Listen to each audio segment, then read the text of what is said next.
नमस्कार मित्रांनो, आज मी माझ्या भटकंती वाईफ सोल या प्रोफाईलवर तुम्हाला सांगणार आहे म्हणू देवी मंदिर याबद्दल। जळगाव जिल्ह्याच्या उत्तरेला सातपुडा पर्वतरांगा तसेच तापी नदीच्या पाण्याने समृद्ध प्रदेशात आडगाव फाट्यापासून 9 किलोमीटर अंतरावर हे मंदिर स्थित आहे। मुख्य मंदिराच्या 3 किलोमीटर आधी एक भव्य प्रवेशद्वार बांधण्यात आलेले आहे।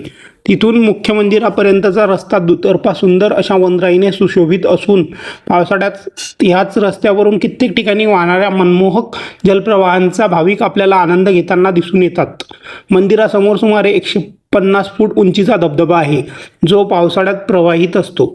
मनुदेवी या भागातील अनेक कुटुंबांची कुलदेवी आहे। एका ऐतिहासिक आख्यायिकेनुसार ईश्वरसेन नावाचे एका गवळी राजाने 13व्या शतकात मुख्य मंदिरापासून सुमारे 5 ते 10 किलोमीटर अंतरावर सातपुड्याच्या पर्वतरांगात एक मंदिर बांधले होते। आजही तिथे प्राचीन अवशेष आढळतात। येथे गोड्या पाण्याचे 7 विहिरी आहेत। मनुदेवी मुख्य मंदिर गाभाऱ्याच्या बांधकामादरम्यान अनेक प्राचीन मूर्ती आणि शिल्पे सापडली होती। मंदिराच्या आवारात अनेक देवतांची छोटी छोटी मंदिरे आहेत। त्यापैकी एक इच्छापूर्ती गणेशाची पूजा करून भाविक कौल लावतात। तर धन्यवाद मित्रांनो, अशा नवनवीन माहितीसाठी माझ्या प्रोफाईलला फॉलो आणि सबस्क्राईब नक्की करा।